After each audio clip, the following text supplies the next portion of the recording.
Video. Sige na. Ready na po. Okay.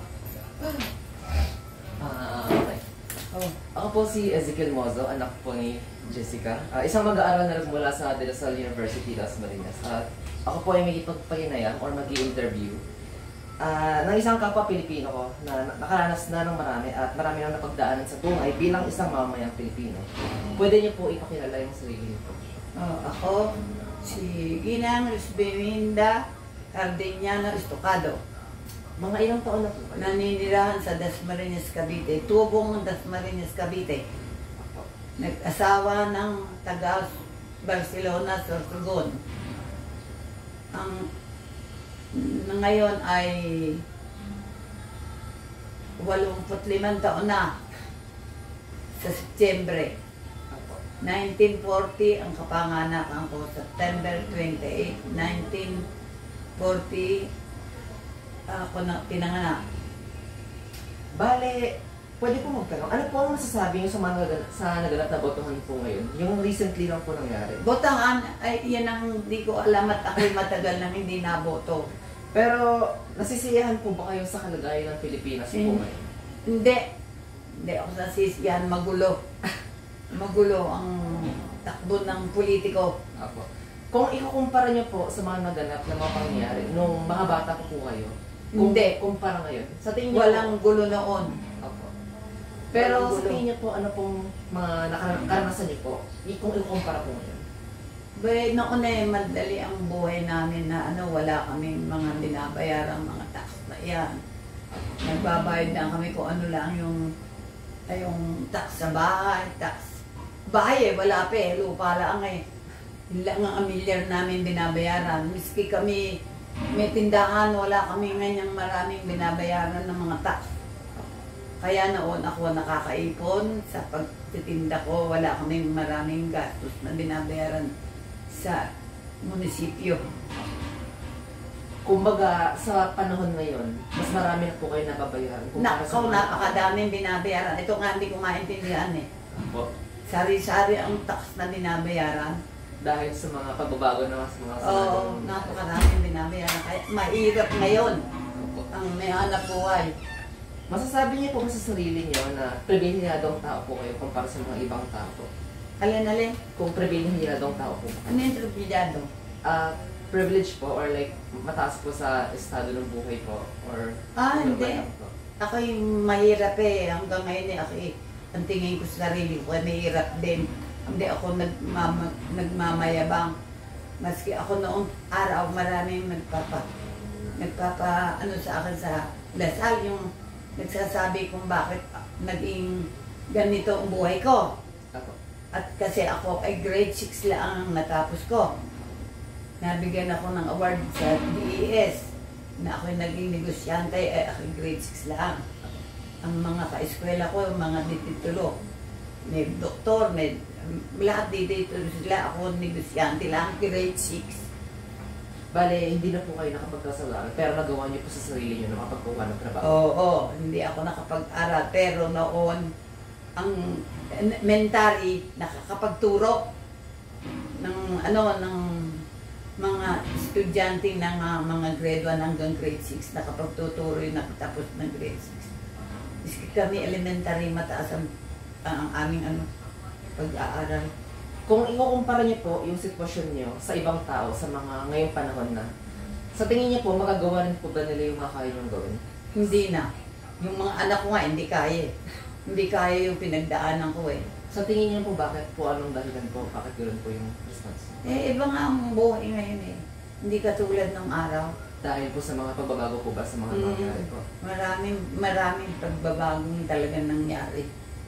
So, masasabi niyo po na sobrang laki po talaga ng pagbabago ng Pilipinas lang ngayon. So Oo. much na apektado po talaga kayo. Oo, marami. Marami pinagbagong talaga. Masasabi niyo po ba na sa iba't ibang mga panahon na mga dalaga po kayo, kung ipag-kukumpara niyo po yung mga naranasan ng mga ibang tao at sa ngayon po, sa ngayon panahon po, ano po yung pinakamalaking pagbabago na nangyari po? Noon miski na may nobya ka eh, hindi kami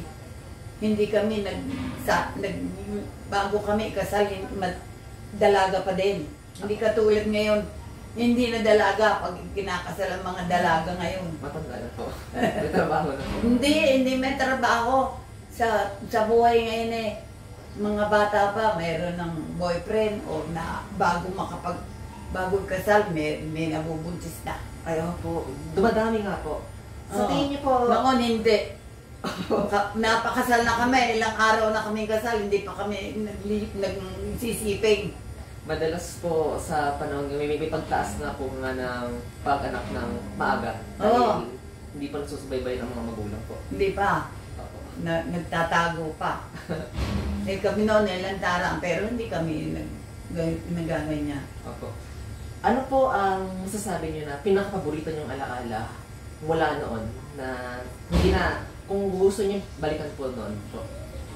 Ang alaala ko noong mura ang pera. Ang pera na ko na yun, napakaliit ng value, pero napakarami kang nabibili. Kumikita ako ng miski 100 isang araw, pero maraming nabibili na noon. Miski mamalengke ka 10 piso nakakapamalengke. Meron ng isang t-shirt ang anak mo 10 piso lang Ngayon po, maabot po mga 1,000. 1,000. 1,000 po. Walang laman, isang basket. May bibili mo ng pag-igay ng malengke. Malaki ang diferensya. Noon ang tao ang sweldo ko lang sa 1972, sweldo ko sa tauhan, 400 lang isang buwan. 1972 na. Mga sweldo po ba niyo? Oo, 400 lang isang buwan. Ano yan? Pag-uulog ako, Ano yung number? 421. Sige, balik mo ulit May mga alaala pa po ba kayo noon na sa mga lugar po dito, like, kumpara po noon, like, puro puno po ba to? Marami po mga ilog? Ito may tubigan. Ito ay saka ng tatay ko. Opo. Ang may-ari nito ay isa sa mayaman din sa bayan na may-ari ng butika at may-ari ng makina na bigasa. Kaya ito tenant ang tatay ko dito sa lugar na ito. Hindi naman tumana. Binili ko itong 5,000 square meter na ito na naipon ko sa pag-anak buhay ko. Hindi ko to minana. Wala akong mana rito sa lugar na ito. May minana ako yung 4 step.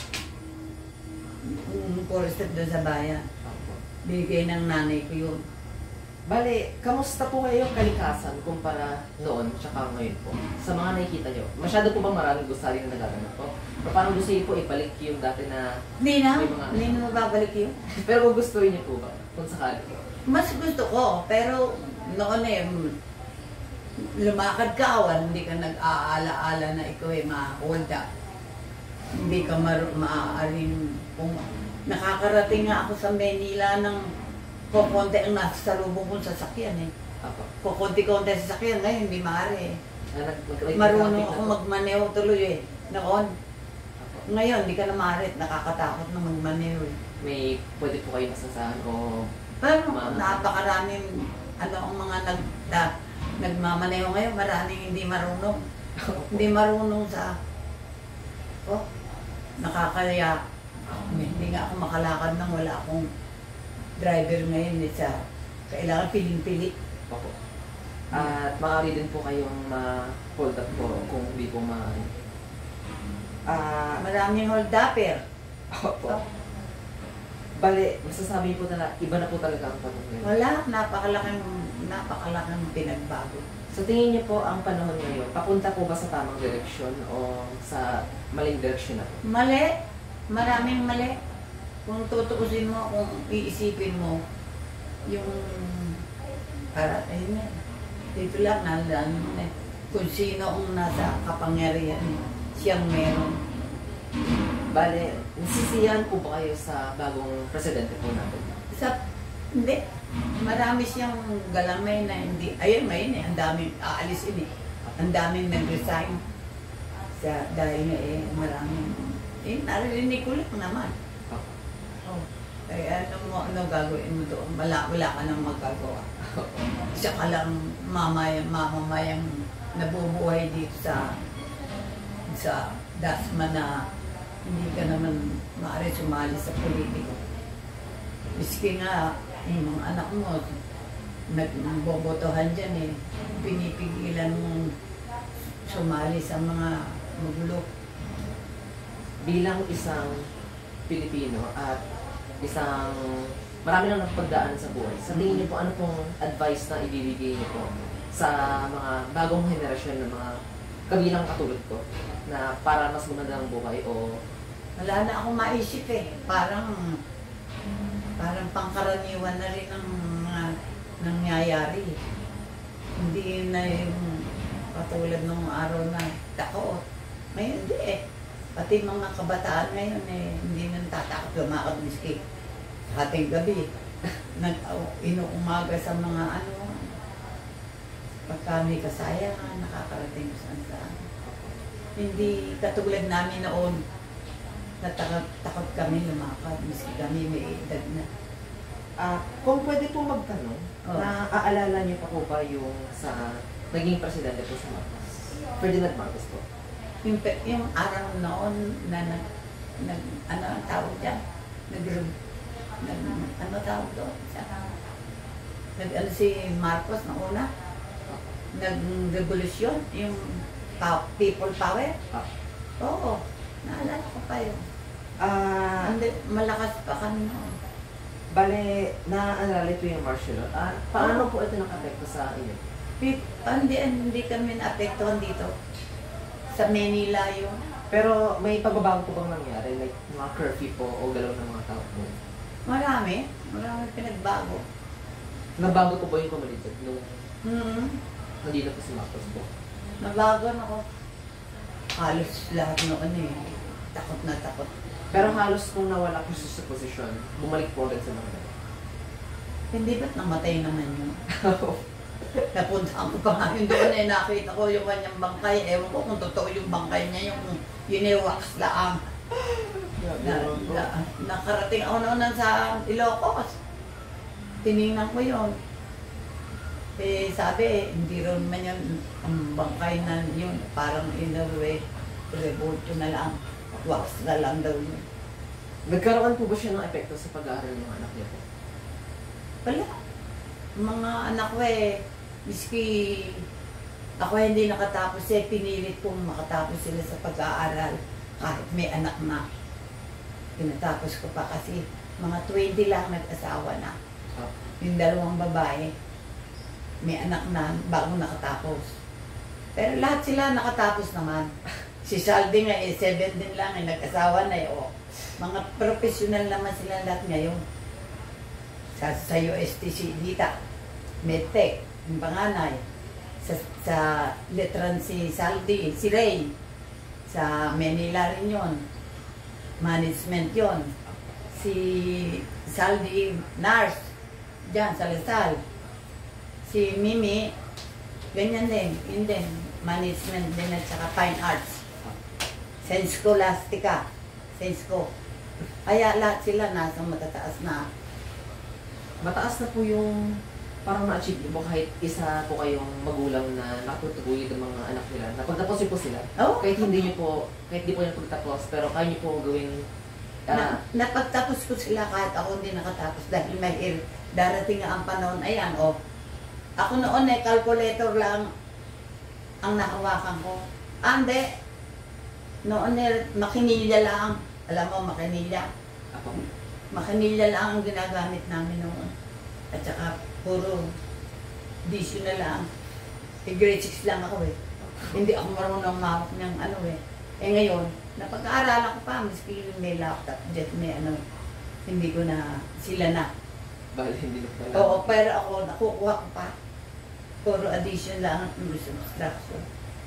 Nakukuha ko pang magsulat. Bale, Kasi pag nag-meeting kami ng board, ako presidente pa.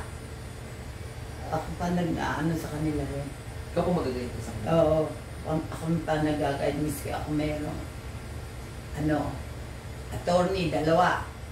Meron akong CPA, yung merong HR, maraming tauhan. Pwede po matanong, mula nung pagkabata po ngayon, Oo. sa tingin niyo po, mas gumanda po pa or lumala ang sitwasyon ng kahirapan sa Pilipinas? Hindi ko nga maintindihan eh.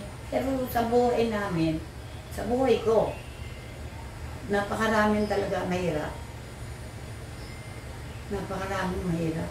Kami kaya lang meron, nakapag-ipon ako at nakapagtipidan. Kaya yung mga anak ko, nailagay ko sila sa maayos. Meron silang kanya-kanya na ngayon. Kumbaga, hindi lahat ng tao hindi kaya makahanap ng ganitong oportunidad. Wala. Hirap na hirap. Mas mahirap na po makahanap ng ganitong oportunidad po kumpara Ang sa... meron. Ang wala talagang wala. Lalo na kung walang pinagdaan ng pinagkukunan, kundi na.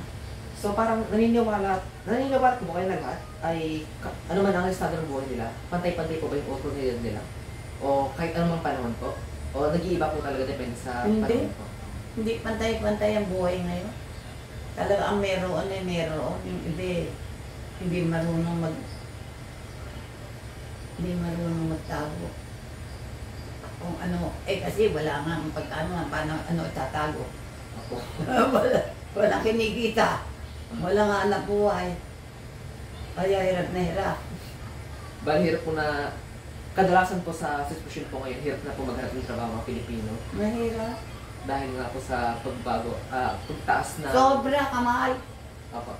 Mataas pong requirements po nila, pero kahit mabigay po man nila yun, mababa pa rin po yung sweldo nila. Hindi kakasya. Opo. Kung sakali magkasweldo po sila, kung magkasya man, pero hindi po enough para sa mga... hindi nakakapangutang din. Opo. Hindi kaya lang nakakagalaw ng iba yung iba. Talagang mayroong ibang pinagkukunan sila na hindi doon sa kanila talagang alam na hanap buhay lang. Kung hanap buhay na sweldo lang, mamamasukan. Opo. Hindi makakabuhay ng magandang buhay. Nakaka-apekto po ba yung pananaw niyo sa kahirapan po ng Pilipinas? Depende po sa relihiyon. Saan? Naniniwala po ba kayo na kapag mas naniniwala sila sa Diyos na mas mabuti pang buhay nila? Talagang kailangan humingi ka rin ng tulong sa Diyos. At yun na nagbigay sa atin ng buhay. Pero nasasala ng tao, ng taong walang tawag doon, walang pakialam, walang kapwa-tao. Katulad ngayon, hindi ko alam, pero sa akin, parang yung dynasty na may sinasabi nila na namumuno, ayoko niyan. Dapat talaga iba-iba. Hindi yung isang pamilya. Ayun nga ang sabi, pag dynasty ka, kayo lang mag-uusap sa bahay. Kung tatlo kayong magkakamag-anak, hindi na makakarating sa ibang tao ang iyong problema. Kaya walang kwenta rin. Ewan ko sa inyo, kung kayo gusto niyo yung ganyang takbo ng politiko ngayon sa atin. Hindi rin kailangan dapat may kanya-kanya silang profesyon, pero hindi sila sa isang pamilya lang. Kailangan sila maghiwa-hiwalay. Bale, huling tanong na lang po. Sa tingin niyo po, ano po ang dapat gawin para masagip po yung mga o kaya makatulong po sa paghihirap bilang po sa mga isang tao? At bilang isang na rin po. Wala akong alam sa magiging buhay ng tao ngayon. Marami nga nagiging marami ang nagiging ang hirap iniinda. Kaya parang walang patutunguhan kung walang dito talaga, ang kailangan dito sa dami ng taong walang hanap buhay, yung pagkakakitaan, hindi yung pinagagandang maigi niyang buhay, ang bayan. Kulang na nga sa paghahanap buhay, yung ano tawag dyan? Yung tax. Kung saan nila nilalagay, hindi ang ipagpagawa ng ano ang mga negosyo para may hanap po yung tao. Naglalayasan tuloy, nakatama ang dami sa abroad. Bale, mas pinipili nga po ng mga Pilipino. Wala nga rito. Miski nagkakahiwa-hiwalay tuloy yung mga nagkakaloko-loko mag-asawa kasi gustong lumakad at magkaroon ng itustos pagdating doon. Pagdating naman sa ibang bansa, malulungkot, gagawa ng ibang pamilya ron. Yung iiwanan, magkakaroon din ng ibang pamilya, kaya lalong naloloko. Hindi nagkakaayos-ayos ang buhay ng iniwan at ng lumakad. Ako'y nakarating kung saan bansa. Miski ako ganito. Kung saan ako nakarating. Sa Europe, sa Amerika. Kailang beses ako marami na ako nakarating. Sa Pilipinas, nagala ko buong umpisa sa Iloilo, Cebu, Davao, Zamboanga. Narating ko lahat siya, Palawan, Mindoro. Wala. Ganoon din nung araw. Mas maganda. Ngayon, hindi na. Maganda nung araw. Nakakalakad kami nang wala kaming takot. Ngayon, nakakatakot. Wala ka din. Bale, magbibigay niya pong advice na sana kung gaganda po ang Pilipinas. Gaganda kung ang nangangasiwa sa atin ay magpapagawa ng mga pagawaan ng mga trabaho na tatrabahoin ng tao para umalis. Yung hindi po, kung saan po tayo pasok. Yun ang aking din sa atin. Hindi yung kung ano. Magbibigay ng bahay, ubudan layo ng bibigay na bahay. Ang trabaho na andito, ano matitira? Paano uuwi doon? Andito yung trabaho, ang bahay ibibigay na andito sa ibang bansa, sa ibang lugar. Ano makakauto noong sweldo na pang 500 plus? Mabuti ngayon, taas ang Napupunta na po sa pamasahe ko lang. Pamasahe. Yun ang dapat na ipundar niyang nangangasiwa ng ating bansa. Yung kung magbibigay sila ng pabahay, ilagyan nila ng pang-trabaho. Trabaho ang papasukan. Hindi yung puro grangya lang ng bayan. Ang mahal-mahal ng kuryente, kinukupas ko rin sa atin. Basta po. Ganda, no? Opo. Kaya ang hirap ang yung iba, naghihirap sa... Ako nga ngayon kuryente nga lang namin ako. Saan mo ako nagtitipid ako? Para lang ako malakas. Ayoko buksan lahat. 10,000 ang isang buwan ng aming aircon lang. 3.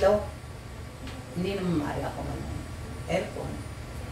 13,000 isang buwan ng aming kuryente. Isipin niya, saan mo kukunin niya? Wala kang ganyan. Ayun. Yun na lang po. Ako po ulit si Ezekiel Mozo. Salamat po sa oras po na binigay niyo po sa interview na to. Gagamitin ko po yung information na binigay niyo po sa akin. Ako nakapagsalita rin doon sa Lasal nung araw. Na bakit daw, saan daw nanggaling yung aking yung pinuhunan na kaya ako nagkaroon ng 4-step. Yung una-una 4-step 4-step grocery bago naging E-Mart. Bale, saan po ba yun? Nanggaling? Di, yung aking anak buhay. Bababasa ko sa iyo talang buhay ko. So, mamabasa. Sige na lang po. Merly, kunin mo yung aking talambuhay dyan sa yung basahin niyang mag-ina. Andyan ang susi, walang susi yun. Naandun lang. Oo, basahin mo. Yun yung Lasal, tsaka yung Bacoor, yung ako'y puro na anyayahan. Nagsalita ako saan ako isang ganito lang meron akong naipundar. Nakita mo yung mga anak ko, may mga rin. Wala akong pinag-aralan, hanggang grade 6 lang. Sa akin lahat nagmula yung kanilang hanap buhay. Hindi ba? Ano? Nakita mo ang anak ko? Oo. Bahay, lupa. Oo nga, isa sila, no? Hindi lang, may hanap buhay pa. Iiwanan mo. Ako grade 6 lang natapos ko. Ayun na. Hirap na hirap. Noong araw, pag grade 6 mataas ng ano, Oo. pinag-aralan. Naanuhan nga ako sa DES eh. Ako ang mga eskwela ko ay puro mga attorney, doktor. Talaga? Ako lamang walang natapos, pero ang buhay ko mahigit sa kanila. Mas mahigit sa kanila. Oo. Kasi hindi sila na nakaisip ng gano'ng mag-iipon. Kasi sila, lakad. Oo. Kaya ako naman ay naglalakad eh. Diskarte sa inyo eh. Sa kanila. Pagkatay mo talambuhay ko. Basahin mo. Talambuhay ng nanay, abot kamay na pangarap. Oh, na-diary pa ako nung araw. Tingnan mo. Ayun po. Basahin mo. Magsasaka lang ako, ayan. Oh, ako nag-aani lang, ayan. Ayan, no? Ayun po. Ata mo nag-aani. Oh. Ayan. Luz Biminda, dyan yung estacado po. Oo. Ano niyo po? Oh, ayan. Ano nakalagay? Karapat dapat tularan ng mga kabataan. Oo. Ulirang ang asawa, ina, at kuwarang si negosyante. Oh, ayan, ang aking pamagat. Anong pecha pa yan? Nang akin na anong pecha? June 2007. Oh, noon 2007 pa yan na ano ko dyan. Ilagay nila ako dyan sa Amerika. Yan, marami yan. Hindi ito. Ito umpisa. Hindi yata ito ito nga.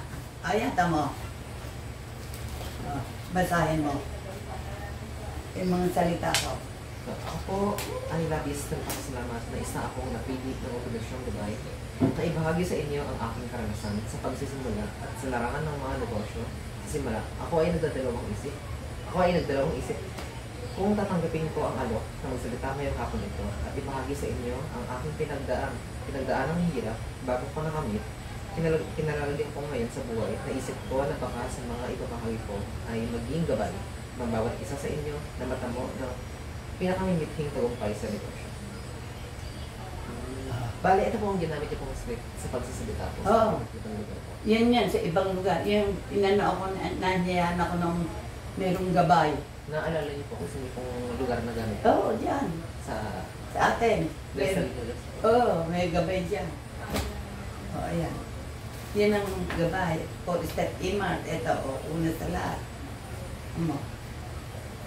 Una sa lahat yan.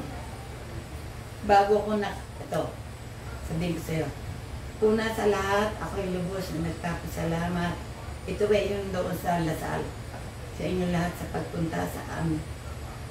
Ito ba nung pala ang imart, anniversary ng 30 taon, yung aming tindahan. Ika-30 taon anniversary ng 4-step, imart. Hindi lamang ito isang karangalan, kundi kasiyahan ng kalooban na mailalarawan sa inyo ng landas ng aking tinalunton bago ko nakamit ang munting tagumpay sa aking buhay. Nagmula ako sa isang mahirap na pamilya, magsasaka ang aking magulang at pang-5 sa 9 na magkakapatid. Ika-6 na baitang lang ang aking matapos, hindi ako nabigyan ng pagkakataong makapag-aral ng sekundarya, ng college. Noong panahon yon, ang mga kalakihan ay may prioridad na makapag-aral. Sabi ng tatay ko, lalaki lang daw dapat mag-aral. Kasi ang babae, kaysa pambahay lang at tumutulong lang sa bahay sa asawa. Ang lalaki lang ang maghahanap buhay. Yun ang ng tatay ko noon. Kaya ako, kaming 3 babae, puro grade 6 lang. 3 kami sunod-sunod eh. Paghantong po ng grade 6 po, hindi na po pinagpapatuloy. Lang kami.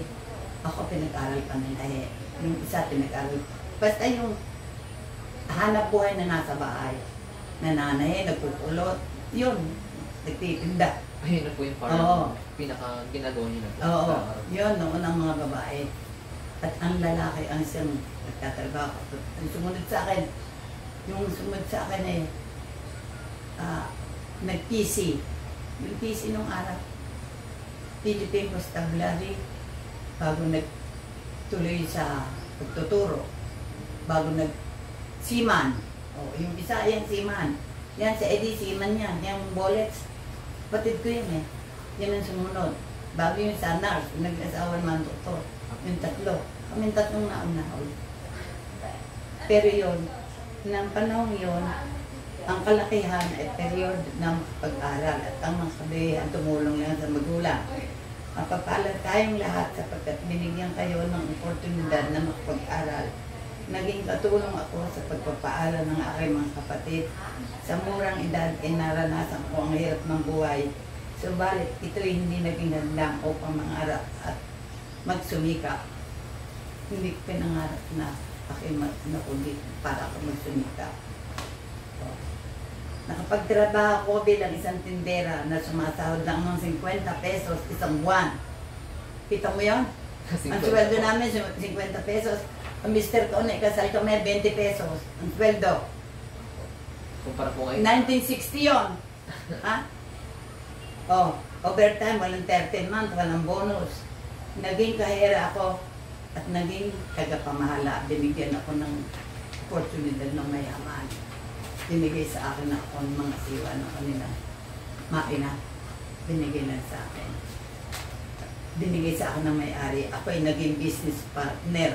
Dahil sa aking pagsisikap na makaipon, nabayaran ko ang kabuuan ng pagiging may-ari ng tindahan.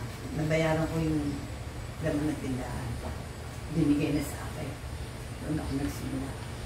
Nakilala ko ang aking kabiyak na noon ay pahinanti lamang. Pahinanti at kargador. Binayayaan ako ng 4 na anak, si Edith, si Ray, Salve at Mimi. Sila ang naging inspirasyon ko upang mas lalong magsikap, magangad na magandang nabukasan.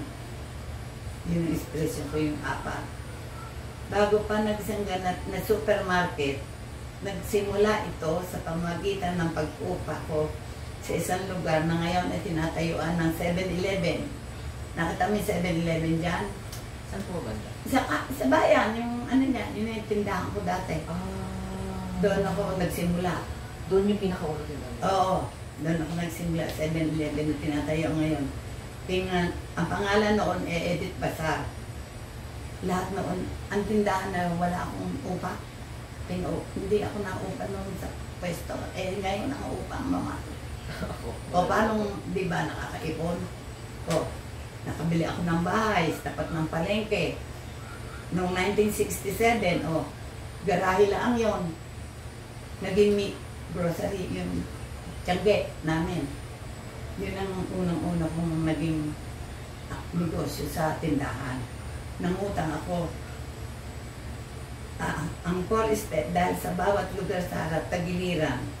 Kusina ng aming bahay may 4 na betang, kaya 4 step. Akala nila 4 na anak ko. Hindi, 4 na betang. Maharap, likod, puro may betang, miski sa loob. May betang, paakyat. Sa kasalukuyan, ang naging parte ng mini grocery ng bahay at garahe, nakapagpagawa ako sa katapat ng Emilanis Dormitory, College ng Medicine. Napasok ko ang iba't ibang negosyo, pangangalakan ng gulay, prutas, divisoria, dormitory, parlor, panderya. Marami akong naging anak buwan na pinasok ko ng araw. Kaya ako, wala namang binabayaran. Ano mga tax po? Wala. Basta bayaran mo lang yung pamilyar mo. At saka yung business mo, konti. Hindi ganyan. Ngayon, Damo ngayon, pinukwenta ko, umpisa ng Enero, hanggang ngayon, 6 na milyon at 12 ang nabayaran na namin sa BIR. Pinukwenta ko sa iyo.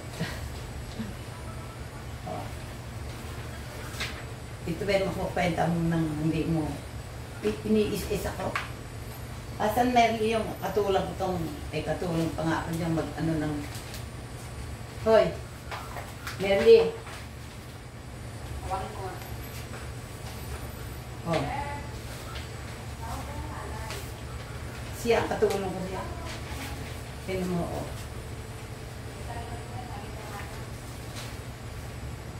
Bale, sabi niyo po sa araw po talaga nung ano, wala po na siya doon. Binabayaran ng tax po. Wala. Kumpara po sa... Kumpara ngayon, ang binabayaran ko, yung January lang hanggang ngayon, May, ang ibabayad na namin sa bayaran, 6,800,000. Oh. 6,800,000. Saan ka kabigyan?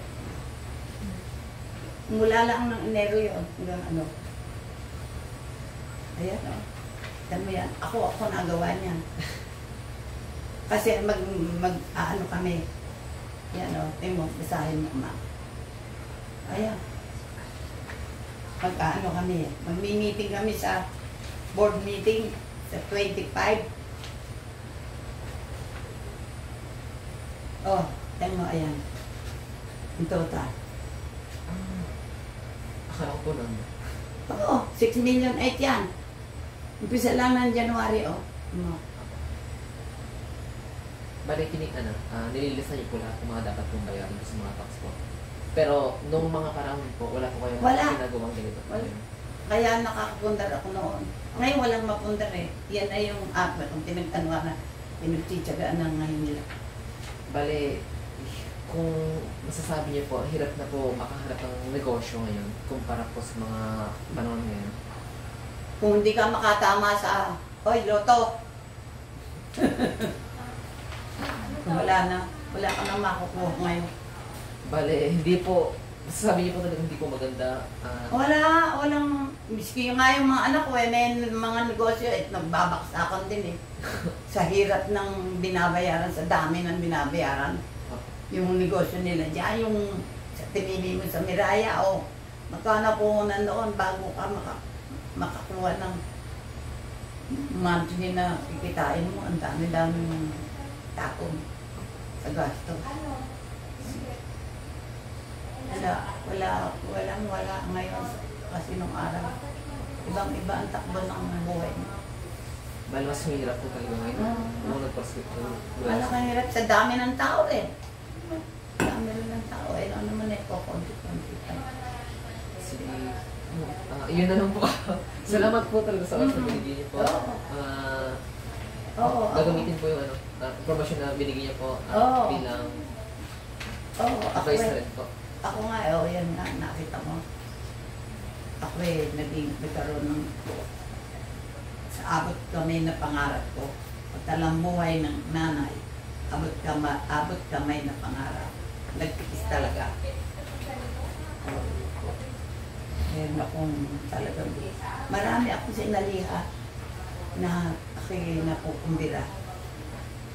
Kung saan ako, ayan. Ang matatag ang determinasyon ni Minda na makamit ang tagumpay sa tulong ng kanyang mga kabiyak at buong tapang na bumili at pinatayo ang Forest Grocery. Doon nagsimula kami. Sa first step po. Yun nga, yung 7-Eleven na yun, wala kaming upa. Ngayon maaari ko lang wala kang upa. Umpisahan po talaga sa upa po. Dami ako